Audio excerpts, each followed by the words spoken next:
అక్కకి ఏమైందని చెప్పి ఊరికైతే దొరికినా నేను. అంబులెన్స్ పోతాను, నా కళ్ళ ముందు పోతుంది, నేను అందుకోవాలని చెప్పి దొరికితే నాకు ఇక్కడ ఆశ్చర్యం అయింది. Welcome to Suman TV Warangal. మనం వరంగల్లోని క్యూర్వెల్ ఆసుపత్రిలో ఉన్నాం. వరంగల్లో ఒక ప్రసిద్ధమైన ఆసుపత్రిలో ఇదొకటి. అయితే గత కొద్ది రోజులుగా అది చిన్న హాస్పిటల్ అయినా పెద్ద హాస్పిటల్ అయినా కూడా మొత్తం మీద ఠాగూర్ సినిమాలోని సన్నివేశాలు రిపీట్ అవుతున్నాయి. ఇక్కడ కూడా క్యూర్వెల్ హాస్పిటల్లో ఇదే జరిగింది. దీనికి సంబంధించిన వివరాలు విశేషాలు ఒకసారి చెప్పాల్సి వస్తే, స్థానికంగా అంటే పీసర అత్తగారు, తర్వాత గవిచర్ల ప్రాంతానికి, సంగం మండలం గవిచర్ల ప్రాంతానికి చెందిన ప్రవల్లిక అనే అమ్మాయి, ఇది రెండవ డెలివరీ. ఇంతకుముందు ఒక బాబు ఉన్నాడు, ఒక 6 సంవత్సరాల బాబు.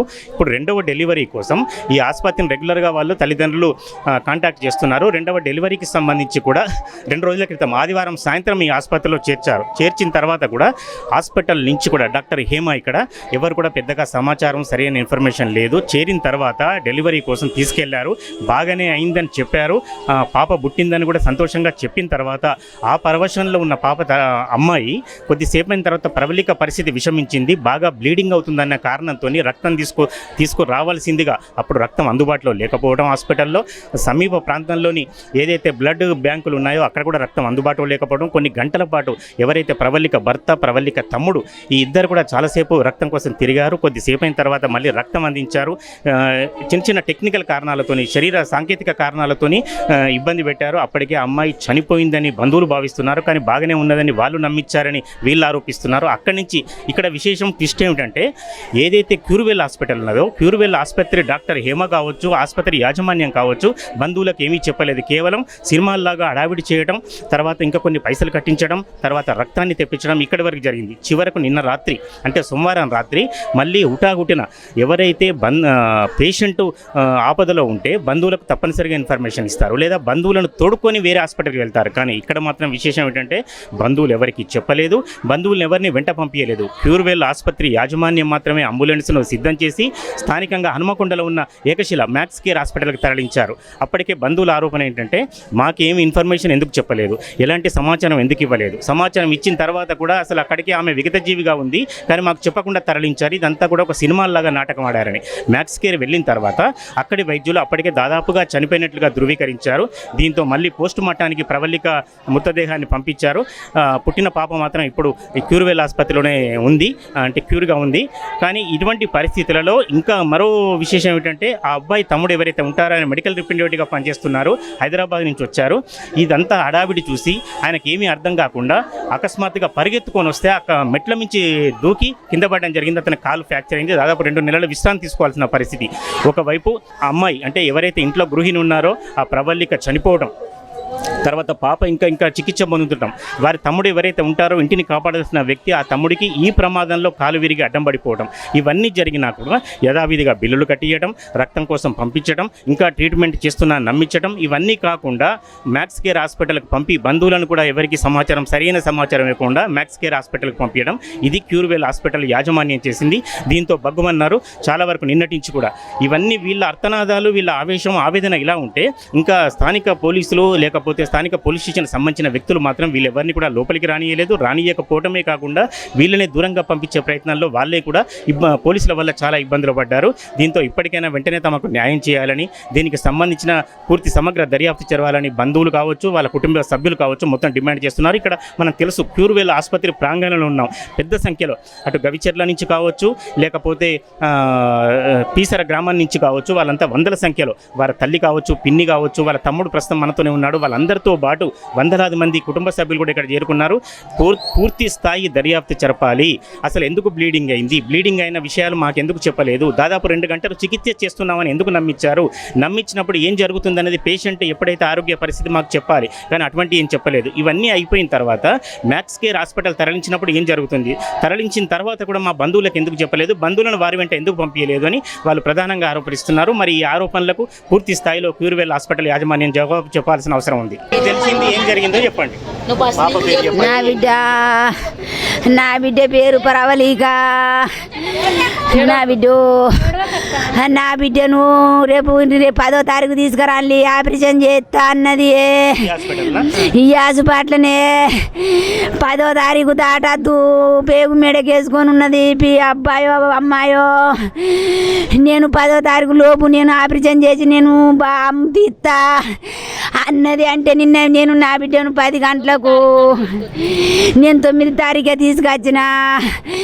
9 తారీఖు తీసుకొని వస్తే ఆ నైట్ ఈడ పండుకున్నాం. నిన్న తెల్లారంగా నా బిడ్డకు బట్టలు వేసిండ్లు, లోపలి తీసుకుపోయిండ్లు.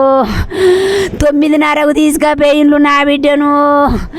9:30కు తీసుకుపోయిన వాళ్ళు నా బిడ్డ తిప్పుకు తీసుకుపోతా అంటే అమ్మ బాయ్ అని చెప్పుకుంటా పోయింది, కొడుకు బాయ్ అని చెప్పుకుంటా పోయింది. నవ్వుకుంటా కిచ్చరా బిడ్డ. నా బిడ్డ 24 ఏండ్లే. తొలిచూరు కాన్పు గుట్ట కింద కాన్లు అయింది నా బిడ్డ. ఆయన కొడుకు ఇగో ఈ కాన్పు 2వ కాన్పు. ఇప్పుడు కూడా అందుకే తీసుకుపోతాను. లోబడి పోయినాక ఆపరేషన్ చేసిండ్రు 2-3 గంటల సేపు అయినా పాపని తీసుకొత్తలేరు. నా బిడ్డ వత్తలేదు అని నేను డోరు గుద్దుడు అడిగిపోయి నువ్వు పో, నీ బిడ్డకు ఆపరేషన్ చేయలే, ఇంకా మత్త డాక్టర్ రాలే, మేము ఆడ ఆపుతానం అన్నారు. నా బిడ్డని ఇంతసేపు ఆపుతాను అని ఆడికి నేను ఏడ్చుకుంటా ఊకే డోరు గుద్దుకుంటా ఆడ నిలబడ్డా. నా బిడ్డకు మత్త డాక్టర్ వచ్చిండని చూదిచ్చిండ్లో నా బిడ్డని చేసినాం, ఆపరేషన్ చేసినాం అన్నారు. మా బిడ్డని తీసుకుని నా మనవరాలను తీసుకొచ్చి మా అల్లుని చేతిలో పెట్టిండ్రు. నా బిడ్డ ఎట్లున్నది, మంచిగా ఉన్నదా అన్న? నీ బిడ్డ బాగానే ఉన్నది, కాకుండా ఆపరేషన్ చేయనా మరి ఇట్లనే అన్నది. చెయ్యండి మేడం ఆయన మా అల్లుడు చెప్పిండు. చేస్తానన్నది, బాగున్నది, మంచిగా ఉన్నది, చేస్తా అన్నది.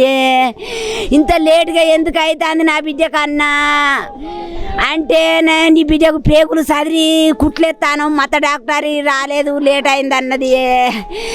అన్నాక నా బిడ్డ 4 గంటలకి ఇతరికి తీసుకొచ్చింది. పొద్దున 2 గంటల 2 అవుతుంది ఇతరికి తీసుకొచ్చింది. ఇగో పాలికని తీసుకొస్తాను చూపెడతాం రా అన్నది. ఉరికినా మా అల్లుడు చూసిండు, నా కొడుకు చూసిండు, నేను చూసిన. ఆ రూమ్లో తీసుకొచ్చింది, ఆ రూమ్లో వేసిండ్రు, ఆకు చీతను పెట్టిండ్రు, అదేమో మిషన్లు నడిచేది పెట్టిండ్రు.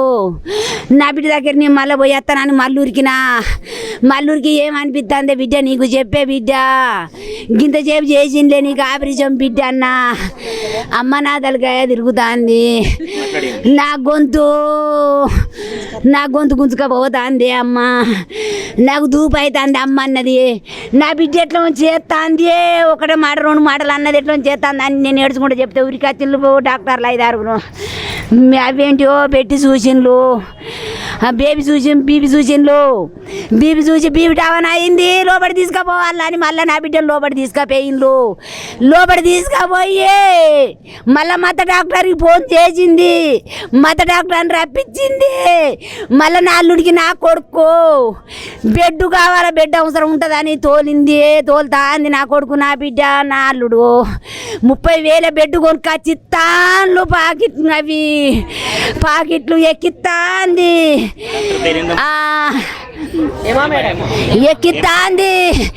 ఎక్కిస్తాండు. నా బిడ్డకు పోతాంది అని చెప్తాంది బెడ్డు. నా బిడ్డకి ఎందుకు బెడ్డు పోతాందని నేను అడిగితే నీ బిడ్డకు బాగా బెడ్డు పోతుంది, మేము ఎంత ప్రయత్నం చేసినా ఆగుతలేదు బెడ్డు, ఇంకా దేపో రాజు అని నా అల్లునికి ఫోన్లు చేసుడు, ఒకటే ఫోన్లు చేసి నా అల్లుడు నా కొడుకురికి పోయి తెచ్చుడు. నా బిడ్డను తీసుకుపోయింది, ఆ బెడ్ ఎక్కించింది, ఆ బెడ్ అంత ఎక్కించింది.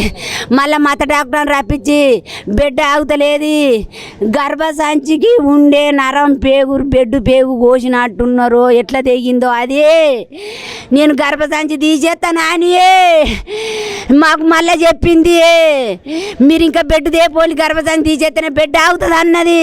మరి గర్భసంచి తీసేస్తే నా బిడ్డకి ఏమన్నా పాపలో ఉంటుందా అని అడిగినాం, నా బిడ్డకి ఏమన్నా అవుతుందా అని అడిగినాం. మాకు చూపెడతలేవు నా బిడ్డనన్న. నేను ఊకే గోడకాడికి పోయి చెవులు అని పెట్టింటానా నా బిడ్డ అప్పుడేమన్నా నేను వస్తుందా అని, నా బిడ్డను ఏం చేస్తాను అని. లక్షలైనా మంచిదే, 1 కోటి రూపాయలైనా పెట్టుకుంటామని చెప్పిన నేను వీళ్ళ చెల్లెను నేను చిన్నమ్మను, పరావళికని చిన్నమ్మను. 1 కోటి రూపాయలైనా పెట్టుకుంటాం కానీ పానం బతకాలని మొత్తుకున్నాం మేము. మొత్తుకున్నా కానీ నాది అని చెప్పింది నాకు, ఆమెకి ఏం కాదని చెప్పింది. నేను వచ్చినాక అన్నీ చెప్పింది. లాస్ట్కి ఏమన్నది, నేను చేసే ప్రయత్నం చేసినా నేనేం చేయాలన్నది. లాస్ట్కు అంబులెన్స్లు ఎక్కించినాక ఏమా డాక్టరే ఆల్రెడీ ఆమె పేక్ కట్ చేసిర్రు. విషాదం ఏమిటంటే ప్రవళిక సోదరుడు ప్రవీణ్ కూడా ఇక్కడ ఉన్నారు. అక్క మరణాన్ని అంటే అక్క జరిగిన సంఘటనను జీర్ణించుకోలేక ఆయన బంగ్లా నుంచి దూకడం కానీ హడావిడిలో చాలా ఇబ్బంది పడడం జరిగింది. మనం ప్రత్యక్షంగా చూడొచ్చు. కాలు కట్టితోనున్న ప్రవీణ్ ఈ బాధను ఈ వేదనను కూడా ఎవరు తీర్చలేని పరిస్థితి. వాళ్ళ బంధువులంతా కూడా ఇక్కడే ఉన్నారు. ఒకసారి ప్రవీణ్ మాటల్లోనే అసలు ఏం జరిగింది అనేది ఆయన అడిగి తెలుసుకున్నాం. మొన్న 8 గంటలకి హాస్పిటల్కి తీసుకొని వచ్చిండ్రు. నా అమ్మను ఆదివారం రోజు అమ్మ నాన్న ఇద్దరు కలిసి తీసుకొని వచ్చి అడ్మిట్ చేసిండంట. ఆదివారం అదే రోజు నేను హైదరాబాద్లో ఉంటాను. మెడికల్ రిప్రజెంటేటివ్ చేస్తాను. నేను మెడికల్ రిప్రజెంటేటివ్ చేస్తాను. దానికి అడ్మిట్ చేసిరని తెలియగానే నేను హైదరాబాద్ నుంచి రాత్రి వచ్చి ఇక్కడ నేను వచ్చినప్పుడు కూడా అక్క మెలకువతోటే ఉంది. తమ్ముడు వచ్చిండు అమ్మ అని చెప్పింది అమ్మతోటి. అమ్మ లేచింది, నేను చూసి పెద్దక్క ఉంటే పెద్దక్క కూడా చనిపోయింది. అమ్మ తమ్ముడు వచ్చిండని చెప్పింది. వచ్చిన అమ్మ టెన్షన్ పడకూడదు అని చెప్పిన. కింద కూకున్నా, రాత్రి మొత్తం పడుకోలేక అట్లనే కిందనే కూర్చున్నాం బాపు నేను. అందరు ఎవరు పడుకోలే. ఆమె మోషన్స్ అయితేనే మోషన్ టాబ్లెట్లు వేసేయాలని చెప్పింది. మోషన్ టాబ్లెట్లు అవుతున్నాయి, మోషన్ వెళ్ళాలి, అందుకే పడుకోవట్లేమని చెప్పింది. సరే అక్క జాగ్రత్త అని మేము కిందనే ఊకుంటామని చెప్పినాం. తర్వాతకి మొత్తం తెల్లారిన తర్వాతకి పొద్దున 8 గంటలకు ఇప్పుడు తీసుకువెళ్తాం, మేము ఆపరేషన్ చేస్తాం అది అని చెప్పిండ్రు. సరే మేడం ఆపరేషన్ చేస్తా అంటున్నారు కదా, మేడం వస్తే తీసుకువెళ్ళి చేయండి మేడం అని మేము చెప్పినాం. అప్పటి వరకు ఇంకా మా బావ కూడా రాలేదు. తీసుకువెళ్ళిన తర్వాతకి డ్రెస్సింగ్ చేంజ్ చేసి బావ వచ్చినాక ఇట్లా చెప్పేసిండ్రు హాస్పిటల్ ఇట్లా మేము తీసుకువెళ్తున్నామని చెప్పి ఇట్లా చెప్పిండ్రు. ఆయనకి ఇన్ఫామ్ చేసిన తర్వాతకి సరే అని చెప్పి మేము అక్కడే కూర్చున్నాక 10 గంటలకు డెలివరీ అయింది. డెలివరీ అయినాక 10:40కి పాపని బయటికి పంపించారు. 10:50కి అక్క కూడా వచ్చింది. 10:50 11 గంటలకు అక్క కూడా మళ్ళీ వేరే వాడికి షిఫ్ట్ చేద్దంటే వచ్చింది. పాపని ముద్దాడుకుంది. నా పాప నాకు ఆడపిల్ల పుట్టిందని మురిచిపోయింది, సంబరపడ్డది. ఫోటో కూడా తీసినాం, మా బాబు ఫోన్లో ఉంటుంది. బయటికి తీసుకొచ్చినాక ఫోటో కూడా తీసుకున్నాం. అక్క మంచి అప్పటి వరకు కూడా తను యాక్టివ్ ఉంది. పాప పుట్టినాక కూడా అక్క యాక్టివ్ ఉంది, మాట్లాడింది, పాపను ముద్దాడుకున్నది. తర్వాతకి కుట్లేయాలి అవి ఇవని చెప్పి సంతోషం అనిపించింది. కుట్లేయాలని చెప్పి తీసుకొని పోయినాక మళ్ళీ ఒక అర్ధ గంటకి మళ్ళీ బయటికి వచ్చి పోయినసారి ఫస్ట్ డెలివరీ సీకేఎంలో చేసుకున్నారు మీరు, దానివల్ల వాళ్ళు తప్పుడుగా సీజరింగ్ చేసారు. 2020లో ముచ్చడం వాళ్ళు ప్రస్తావన మాట్లాడి మేము అదే అడిగినాం. అప్పటిది ఎందుకు ఇప్పటి వరకు ఉంటుంది? అప్పటి నుంచి ఇప్పటి వరకు తన ఆరోగ్య లెవెల్స్ కూడా ఏం పడిపోలే కదా. అంత పాపను మోసినప్పుడు కూడా ఎలాంటి ఇబ్బంది వల్లే కదా. అట్లెందుకు చెప్తారు మీరు అంటే, మాకు అడిషనల్ ఛార్జెస్ కావాలి, మీకు ప్రాణం కావాలా, మీరు ఎందుకు అడుగుతారు అని చెప్పి రివర్స్ క్వశ్చన్ ఇచ్చారు. సార్ అయినా మంచిది, ఎంత ఖర్చు అయినా మంచిదే, మేము పెట్టుకుంటామని చెప్పి ఆడ ఫీజు కట్టి సీజరింగ్ చేయమని చెప్పినాం. సీజరింగ్ చేయమని చెప్పినాక మళ్ళీ ఒక 1 అవర్ 2 అవర్స్కి మళ్ళీ బయటికి వచ్చి మాకు అర్జెంట్ బ్లడ్ కావాలి ఎమర్జెన్సీ అని అంటారు. ఎమర్జెన్సీ ఎందుకు సార్, ఇప్పుడే బాగుందని చెప్పారు, ఇప్పుడే సీజరింగ్ కంప్లీట్ చేసిన అని చెప్పారు. ఇంతకుముందు మాతో మాట్లాడింది కదా అని చెప్పిన. బ్లడ్ కావాలంటే ఇక్కడ డొనేషన్లకి తిరిగినాం. అక్కడ ఇవన్నీ డొనేషన్లకు తిరిగినాం మా బావ నేను. ఆ డొనేషన్ వాళ్ళు ఇచ్చేవాళ్ళు పర్సన్ ఇస్తే పర్సన్ని ఆల్టర్నేట్ తీసుకొని ఇస్తా అన్నారు. పర్సన్స్ తీసుకొని వస్తే మా దగ్గర బ్లడ్ లేదని చెప్పిండ్రు. మా దగ్గర బ్లడ్డే లేదని చెప్పారు. చాలా అక్కడ రెడ్ వేల్ ఉన్నది చూడు, అక్కడికి పోయినాం, ఇక్కడ పోయినాం, కాకతీయ పోయినాం, ఎక్కడ పోయినా బ్లడ్ దొరకలేదు. పర్సన్స్ తీసుకొచ్చినా కూడా బ్లడ్ లేదన్నారు. అదే హాస్పిటల్ వాళ్ళు వచ్చి బ్లడ్ కావాలంటే మళ్ళీ బ్లడ్ ప్యాకెట్స్ ఇచ్చి పైసలు పెడితే ఆ పైసలు పెట్టుకొని బ్లడ్ ప్యాకెట్లు పట్టుకొని వచ్చి పైసలు పోయినామంటే ప్రాణం కావాలని చెప్పి ఆయన కూడా పైసలు ఖర్చు అవుతాయి అని భయపడలేదు. అయినా మంచిగా మేము పెట్టుకుంటాం, మేము చేసుకుంటాం అని చెప్పి అక్కడి నుంచి ఇక్కడ బ్లడ్ ప్యాకెట్ పట్టుకొని ఉరికొచ్చినాం. బాగా నేను రోడ్ల పొడి ఉరుక్కుంటూ వచ్చి బ్లడ్ ప్యాకెట్లు ఇచ్చినాం. లాస్ట్ మూమెంట్లో 2 బ్లడ్ ప్యాకెట్లు ఇచ్చినాక ఇప్పుడు ఓకే, ఇంకేం బ్లడ్ వద్దు, బాగానే ఉంటుంది, కండిషన్ ఓకే అయిందని చెప్పిండ్రు. అమ్మ మంచిగానే ఉన్నదని చెప్పిండ్రు కదా అని చెప్పి బ్లడ్ కోసం తిరిగి అలసిపోయినాం కదా అని చెప్పి పోయి ఇట్లా ఒరిగిన అంతే. ఒరిగినాక తర్వాతకి ఆమెను అర్ధ గంటనో ఉంచిర్రు అంతే. గంటకి బ్లడ్ ఎక్కిచ్చింది తెలియదు, ఏం చేసింది తెలియదు. మాకు ఎవరికి ఇన్ఫార్మ్ చేయకుండా ఆమెను తీసుకొని అంబులెన్స్లో తీసుకువెళ్తున్నారు. అమ్మచ్చి నన్ను లేపి అక్కని తీసుకుపోతున్నారు లేరా లేరా అక్కని తీసుకుపోతున్నారు అంటే అదే అవదు. నాకు ఊరికొచ్చి ఇక్కడ పడ్డా, నేను ఊరికొచ్చి ఇక్కడ పడ్డా, నా అక్కని ఎక్కడ తీసుకుపోతాను, దానికి ఏమైంది అప్పటిదాకా ఎవరికి ఏం కాలేదు, మంచిగా ఉన్నాం. నాకు ఏమైందని చెప్పి ఊరికొచ్చి దొరికినా నేను. అంబులెన్స్ పోతాను, నా కళ్ళ ముందు పోతుంది, నేను అందుకోవాలని చెప్పి దొరికితే నాకు ఇక్కడ ఆశ్చర్యం అయింది. అక్కడ కింద పట్టుని కూడా హాస్పిటల్లో లోపల పట్టించుకోలే, ఫోన్లు ఏమన్నా కూడా ఫోన్లు వేయలే, ఫోన్లు వేసుకుంటా మాకు ఎవరికైనా చేసుకొని రప్పించుకుంటా అన్నా కూడా ఫోన్లు వేయలేదు. ఆగా చేసిళ్ళు మమ్మల్ని, మా అక్కడ ఆగా చేసిళ్ళు. యాక్టివ్ ఉన్నాం, మా పానం మింగిళ్ళు హాస్పిటల్. మెడికల్ ఫీల్డ్ కదా, మీకు ఏమనిపించింది అసలు? ఏం జరిగింది మీకు మెడికల్ ఫీల్డ్? హాస్పిటల్ దౌర్జన్యమే. యాక్చువల్గా మేడం అక్కడ జూనియర్లు చేసిళ్ళు ఆపరేషన్, మళ్ళీ 3 ఆపరేషన్లు చేసిళ్ళంట. ఆ అమ్మాయి కండిషన్ ఏంది, ఒకటి ప్రెగ్నెన్సీ కోసం చేసిళ్ళంట, గర్భసంచి కోసం చేసిళ్ళట, ఇంకొకటి చేసిళ్ళట. అది రాంగ్ స్టిచ్చింగ్ అని చెప్పి 3 ఆపరేషన్లు. అబ్బాయి ఆ పర్సన్ మీద 24 hours చేస్తే పరిస్థితి ఏంది, చచ్చిపోదా? తెలిసి కూడా వీళ్ళు ఇంతవరకు ఎవరు మా కళ్ళ ముందు రాలేదు, ఎవరు కూడా రావట్లేదు. నిన్న పోలీసు వాళ్ళు కూడా దౌర్జన్యం చేసిళ్ళు. పోలీసు వాళ్ళు మేము మాకు ఇట్లా అన్యాయం జరిగిందని లోపల ఊరుకుంటే ఈ కాలు మీదనే కొట్టి పంపించిళ్ళు నన్ను బయటికి.